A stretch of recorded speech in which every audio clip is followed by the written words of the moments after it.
L'aéroglisseur était un véhicule magique.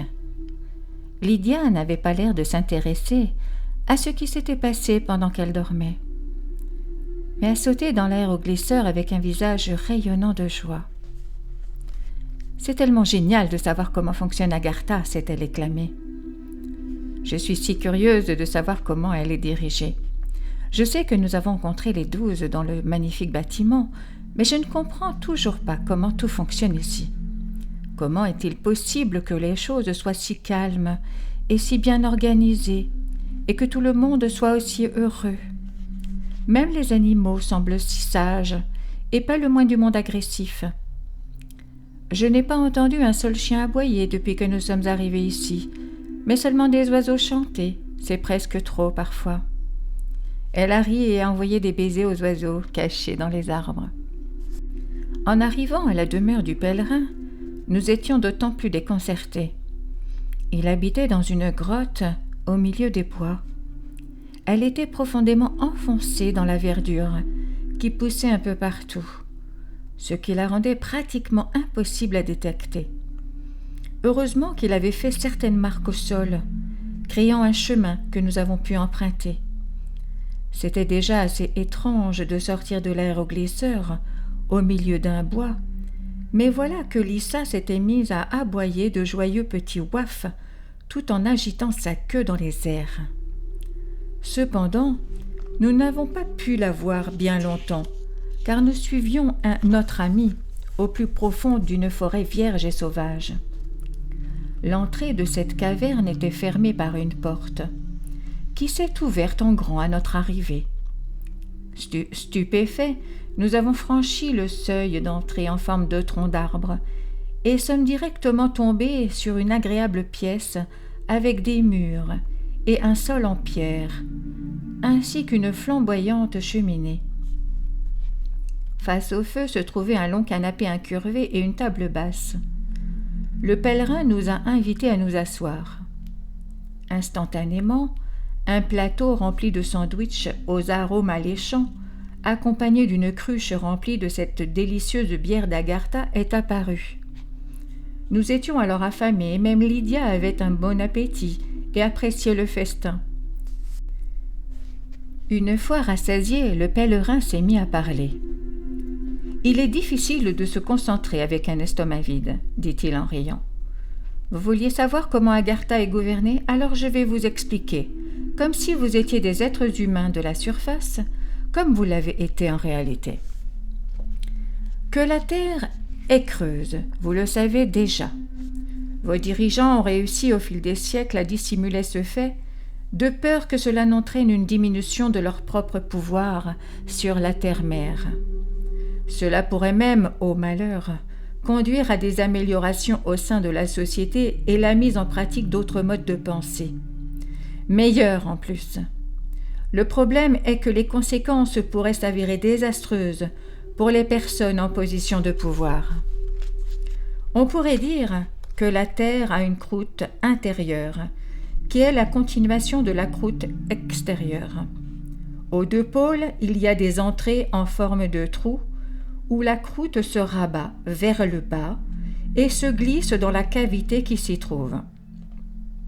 C'est à l'intérieur de cette cavité que les tunnels commencent. Les croûtes externes et internes ont une topographie similaire. Toutes deux sont composées de mers, de continents, de montagnes, de lacs et de rivières. Le noyau de la partie interne, c'est-à-dire le soleil central, est enveloppé d'un voile de nuages. La lumière qui s'y trouve est plus faible que celle du soleil extérieur, de sorte que la lumière du jour est plus douce à l'intérieur de la Terre qu'à l'extérieur. Au sein de la Terre intérieure, il existe ce que l'on appelle des mondes caverneux. Ce sont d'énormes trous dont beaucoup ont été créés naturellement par la Terre-mère, tandis que d'autres ont été construits en appliquant la technologie avancée d'Agartha. Cette terre est la toute dernière partie de la Lémurie qui subsiste. Cela veut-il dire que nous sommes vraiment assis en Lémurie en ce moment ? S'interposa Lydia, quelque peu effrayée. D'une certaine manière, oui, répondit le pèlerin en souriant. « Et aussi en Atlantide, si vous voulez. Mais les dirigeants de l'Atlantide n'étaient pas très gentils avec les Lémuriens. Ils scellèrent toutes les entrées de la Lémurie, c'est-à-dire l'actuelle Agartha. Juste avant la destruction de l'Atlantide, les Lémuriens ont réussi à briser les scellés, sauvant ainsi de nombreux êtres humains en surface d'une mort certaine. Malheureusement, les Anunnaki sont devenus les dirigeants de la surface. Et je sais que vous savez comment cela s'est terminé pour eux. Entre parenthèses, commentaire de Mariana, j'ai écrit à ce sujet dans mon livre précédent, Agartha. Et vous irez le voir dans mes précédentes lectures. Fermez la parenthèse. J'ai acquiescé en hochant la tête. Très bien. Ce n'est pas un chapitre très agréable à aborder. Le pèlerin nous a servi d'autres rafraîchissements. Lisa s'approcha de Lydia et sembla écouter attentivement son maître. Les Lémuriens qui ont survécu au grand déluge se sont rassemblés et ont nommé leur nouvelle communauté Agartha. La capitale, Shambhala, a commencé à être construite dans une caverne qui s'étendait loin sous la ville de Lhasa, ce qui est encore le Tibet en surface. Aujourd'hui encore, de nombreux tunnels relient Shambhala à la partie supérieure de l'Himalaya. Ces tunnels étaient utilisés par des hommes sacrés qui recherchaient le monde de la surface afin de répandre leur sagesse. Ils continuent à le faire, bien qu'avec moins de succès, car il y a moins de personnes qui les écoutent. Le monde d'Agartha est en fait assez semblable au monde de la surface. La terre intérieure englobe un écosystème florissant où l'on peut redécouvrir des animaux et des plantes qui ont disparu à la surface. Les habitants d'Agartha prennent soin de cette faune et de cette flore et les préservent. Les Agarthiens eux-mêmes vivent dans des villes de cristal qui sont réparties sur toute la terre intérieure. Agartha a, au fil du temps, créé une sorte de société galactique vivante. Un système de 12 clans existe au cœur de leur société.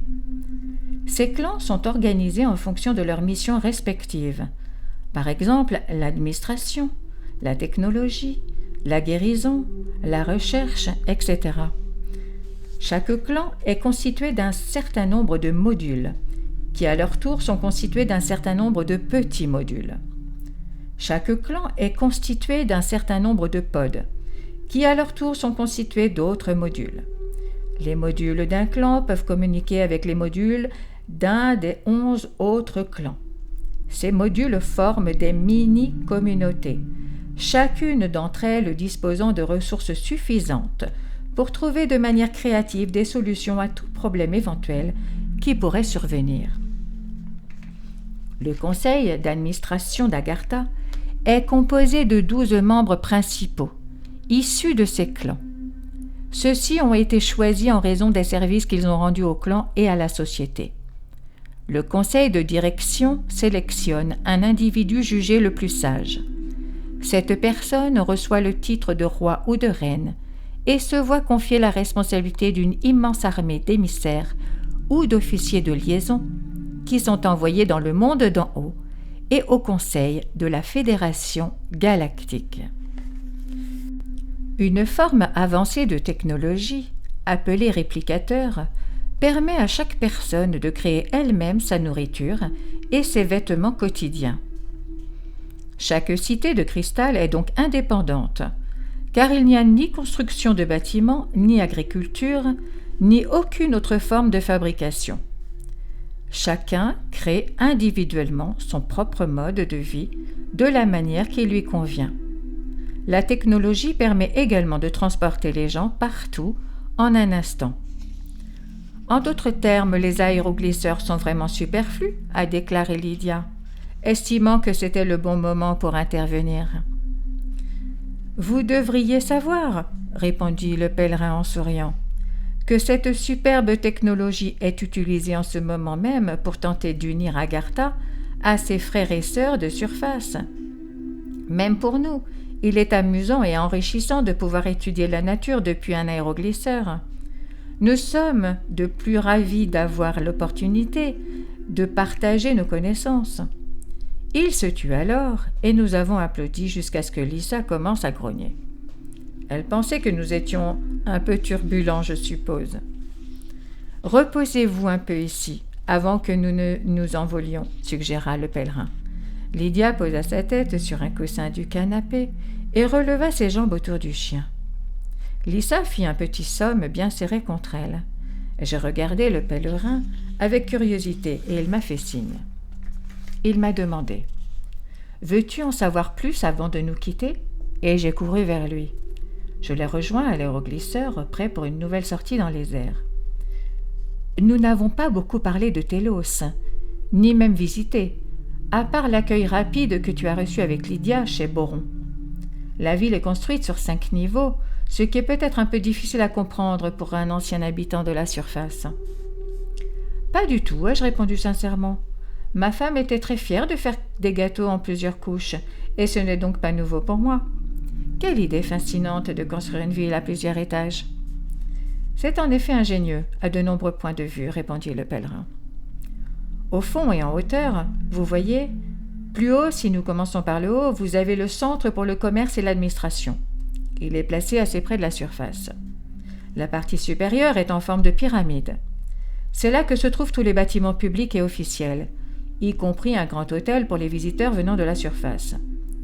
On y trouve également une tour de communication, un aérodrome et diverses résidences. Commerce, j'interviens. Un aérodrome pour les vaisseaux spatiaux? Pourquoi la surface ne sait rien à ce sujet? Télos est situé près de la surface et est légèrement influencé par les êtres humains qui y vivent, dit le pèlerin, en souriant. Au niveau 4, il y a des zones résidentielles et on y fabrique beaucoup de choses sans utiliser de machines. Toutes les maisons sont rondes et il y a des logements pour tout le monde. Personnes, seuls, couples et familles nombreuses. Comme des maisons sont circulaires, il n'y a jamais de poussière, ce qui n'est pas le cas sur Terre. On trouve l'agriculture biologique au 3e niveau. Notre culture respectueuse de l'environnement est extrêmement avancée. Les fruits, les légumes et les produits à base de soja sont 2 fois plus savoureux et prolifiques que ceux cultivés en surface. On n'y trouve que de la nourriture végétarienne. Au 2e niveau, il y a davantage d'agriculture, un peu de production manufacturière et quelques parcs. Le 1er niveau est celui de la nature. On y trouve tous les animaux qui se sont éteints à la surface, ainsi qu'une faune quelque peu différente. La violence et la chasse n'existent pas ici. Comment parviennent-ils à survivre? Je me suis demandé. La nature doit survivre son cours. Les hommes ne tuent pas les animaux et vice-versa, car les animaux ne les considèrent pas comme leurs ennemis. On nourrit certaines espèces comme dans un zoo. Certains tombent malades, les petits peuvent perdre leurs parents, mais nous veillons à ce que tout soit pris en charge et à ce que tout se passe bien. Il y a beaucoup de gens qui travaillent avec les animaux et les plantes. Pendant que le pèlerin parlait, nous nous déplacions en montant et descendant comme des balles de golf. Nous ne nous sommes jamais arrêtés. Mais j'ai vu plus d'espèces animales que je n'en avais jamais rencontrées durant ma vie terrestre. Puis j'ai commencé à m'inquiéter pour Lydia. Elle n'aurait jamais réussi à encaisser tout cela, remarque le pèlerin. Vous devrez lui raconter tout cela pendant votre voyage. J'ai une autre question, annonçai-je. Parlez-vous tous la même langue dans tout le pays? Nous parlons une langue que nous appelons la langue du soleil. Mais les dialectes varient d'une ville à l'autre. Nous avons un système informatique très avancé que tout le monde utilise. « Vous avez des ordinateurs ?» me suis-je exclamé avec joie. « Comment se fait-il que je n'en ai jamais vu ?»« Parce qu'ils ne ressemblent pas à ceux de la surface, » me répondit le pèlerin. « De plus, ils sont bien plus efficaces, sans câbles et sans tracas. Et puis ils ne coûtent rien, car l'argent n'est plus utilisé ici. Pas mal, n'est-ce pas ? » « Tu ne peux donc pas aller au cinéma ou au théâtre ?» ai-je reproché. Le pèlerin m'a tapé sur l'épaule. « Mais bien sûr qu'on peut, » répliqua-t-il. « Il y a beaucoup de divertissements de genre ici. Sinon, comment pensez-vous que nous puissions apprendre quelque chose? Nous avons Portologos, qui a énormément à offrir. Mais il y en a aussi beaucoup d'autres. Il suffit d'y aller. Aucun ticket n'est demandé. » Leur glisseur a ralenti et s'est balancé au-dessus de la mousse de la forêt, juste à l'extérieur de la maison du pèlerin. À l'intérieur, nous avons trouvé une Lydia un peu furieuse qui venait de se réveiller. Ainsi, la réception fut un peu tumultueuse. Mais le pèlerin s'est contenté de rire et nous a servi un délicieux plat végétarien et du vin d'Agartha, pour nous donner des forces en vue de notre départ pour les Pléiades. Cette mission sera certainement longue et ardue.